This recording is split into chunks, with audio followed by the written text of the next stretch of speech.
Red jasper is an opaque version of quartz found all over the world. It comes in all various colors, but today we're going to be making some earrings in red jasper. And you can see red jasper comes in a really beautiful variety of reds, and we have several different kind of tones of red in these earrings. These earrings are made with copper wire and copper findings. There are so many different types of copper findings here at Fire Mountain. And if you click on the little card here, you'll be able to go right to all of the different ones. I love findings because they're pre-made pieces of jewelry that you put together with other elements to make something beautiful.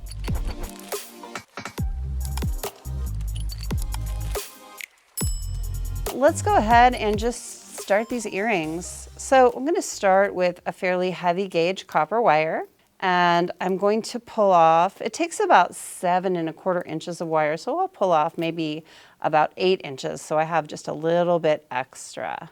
And we'll go ahead and snip that off and set that aside. And so we have our little piece of wire here. And then we'll be using a finer gauge wire to wire on the red jasper beads. But let's start with this cool little moon shape.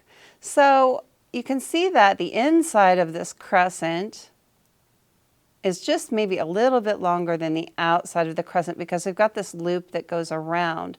It's a really nice, simple design. So we're going to take just a little bit of the edge and kind of pretend that's not there. That way we have a little longer side. And then from the wire that I can see, I'm going to find about the middle, and I'm just going to bend that in half.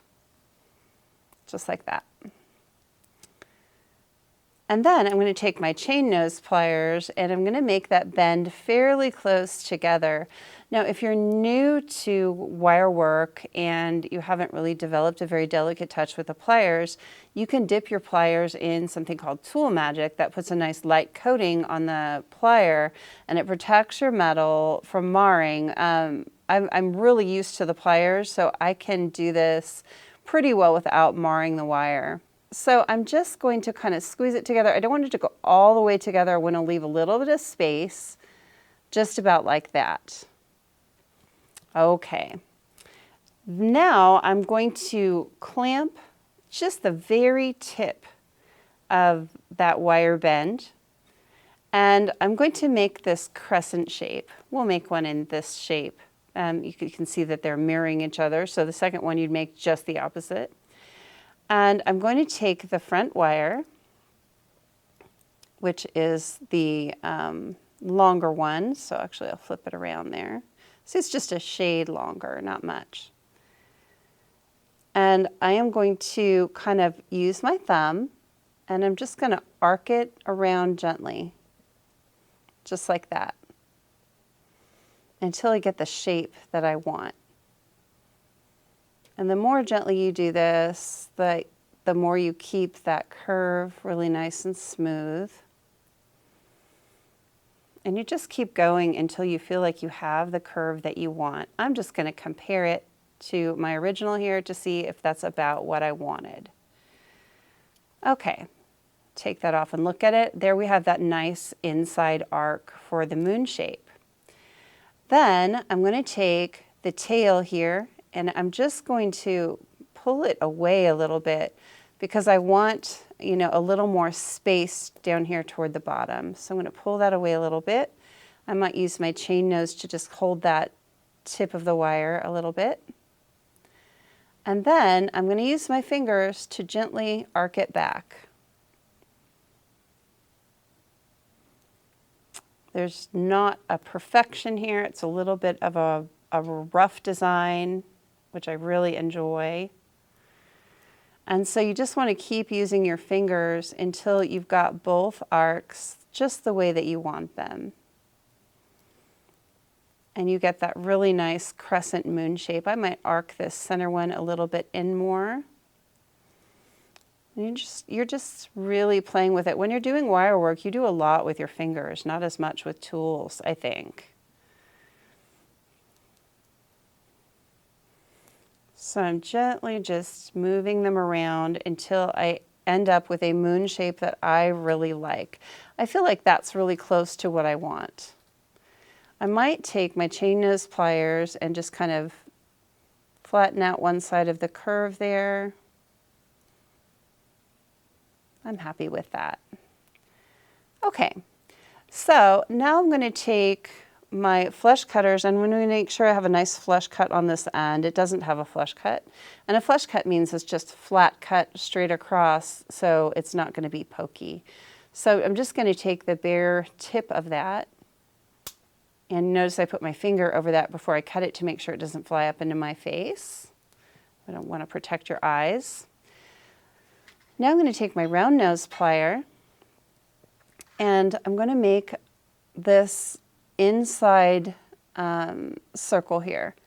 So at the very tip of the wire, a little ways up the barrel of my plier, because I want it to be kind of a medium-sized loop, I'm just going to bend that around and just let it stop right there. Then I'm going to make the outside loop the same way. So this way I'm not going to use my round nose pliers, I'm just going to kind of use my fingers and bend it around into the shape that I want. And then once I get kind of halfway done, I'll use my round nose to gently kind of move that around. And we're going to have a little extra tail, that's okay, we'll cut it off. So that's a little bit larger than I want. So I'm going to take my plier, or excuse me, my flush cutter, and just cut a little bit of that tail off. And then use my round nose to kind of massage that in. And it's all really about eyeballing it with earrings like this. And so there you have the basic shape. Okay, and you can kind of adjust it once you get it into the shape you want, just to make sure everything looks good to you. Now this is all about your creativity. You can make the loops bigger or smaller. You can make the moon more curved or less curved. Really up to you. But to make it like I've made it here, we've got it pretty much down. The next thing I'm going to do is go ahead and flatten part of the wire. So we have this really nice flattened look to the moon. So I'm going to bring in my steel block. So let me just move these away. Great, there's my steel block. And I'm going to flatten all of the wire except for this little juncture here where the wire crosses over itself. You never want to hammer over a juncture where two wires cross themselves or a bend like this, because you'll end up breaking your piece. So I'll keep this part away from what I'm hammering. So I actually put that off of the block. And I can hammer the rest of it. So I'm going to go ahead and hold this with my finger way over the edge. You don't want to hammer too close to your finger. And just start flattening.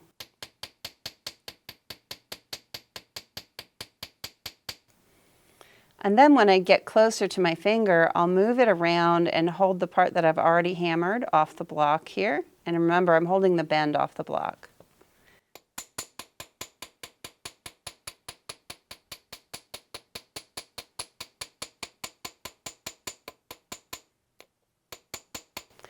And I'll get that inside wire too.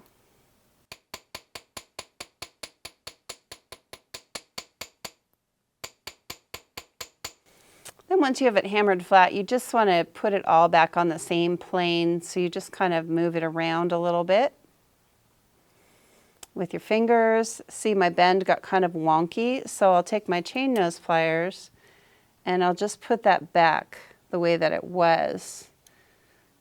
So I've got a really nice silhouette there. Let me move that block. We don't need that anymore.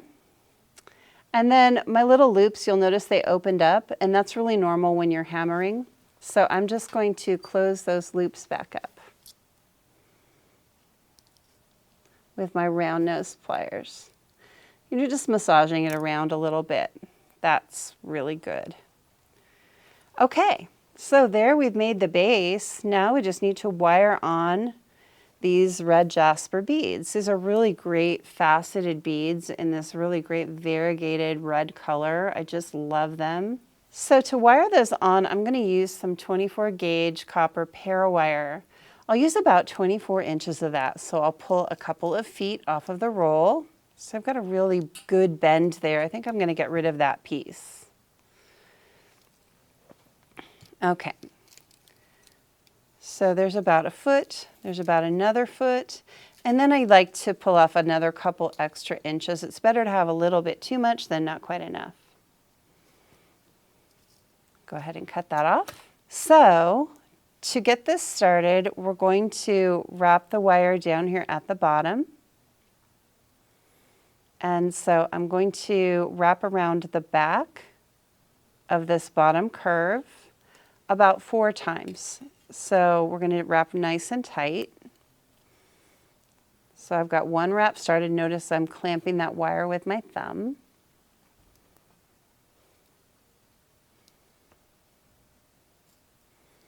And I'm just kind of working it through so the wire doesn't bend on the way through. Okay. And then once you get a wrap or so, you can kind of squish those together with your fingernail or with some chain nose pliers.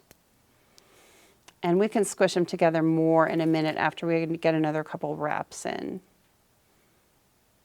Let's see if we can get that through there.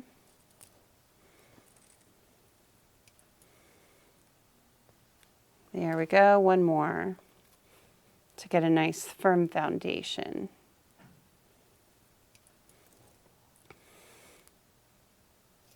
Okay.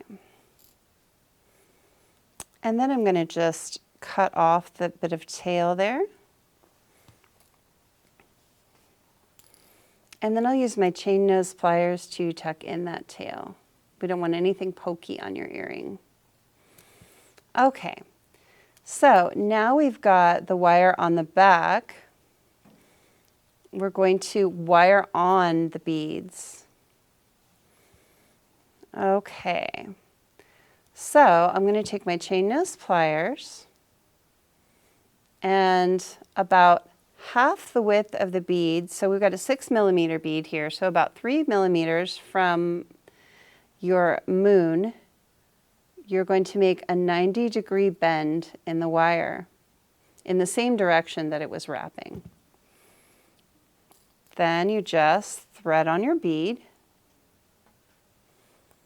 and let that fall against that bend.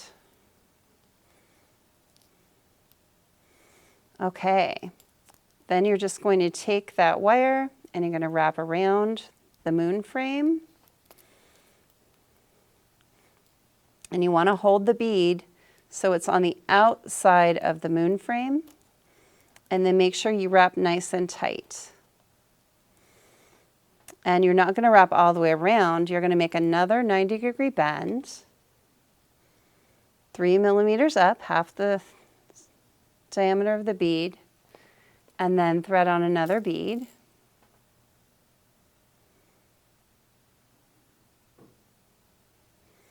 Let that fall against that bend, and you wrap it around the moon frame. Now, a little trick is you don't always have to pull the tail through. It's a little more challenging.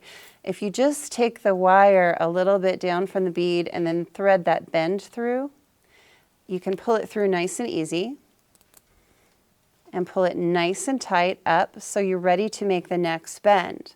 And you're going to keep in this fashion. You're going to make a 90-degree bend, 3mm up, thread on a bead, wrap it around, and do that over and over again until you get to the end. So let's do one more.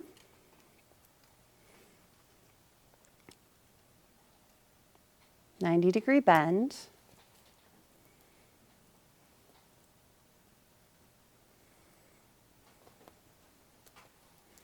Let it fall against, hold it on the outside there, kind of tuck your wire through the frame and pull it out.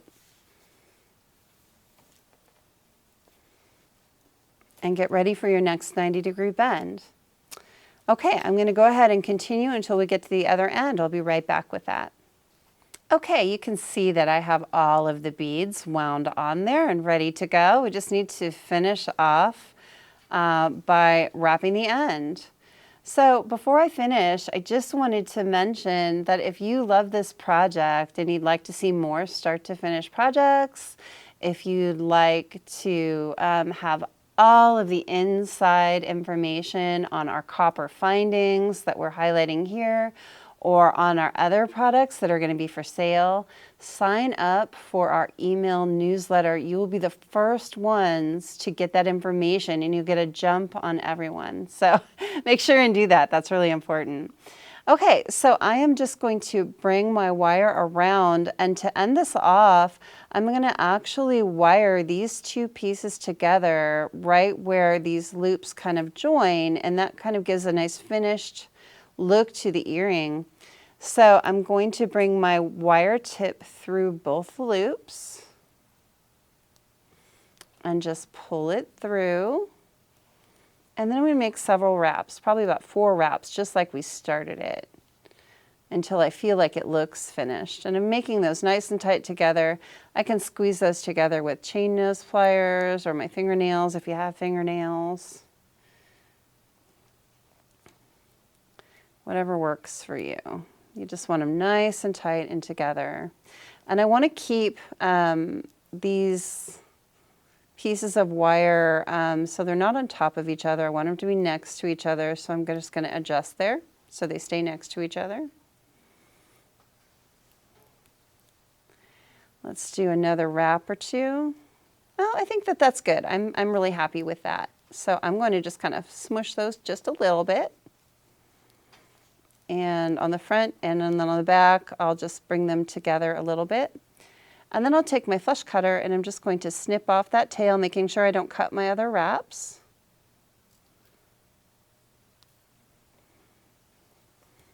And I'm just going to make sure that tail is nice and tucked in. And there we have a really nice finished look to the piece. Then to finish this up, all we do is take one of our pre-made ear wire findings. And remember, you can go to all the copper findings that we have and look at the different ear wires. If you look at the little card up here, just click there. Then you can come right back to the video. And I'm just going to open it sideways, just like this, just a little bit, just enough to accommodate that wire.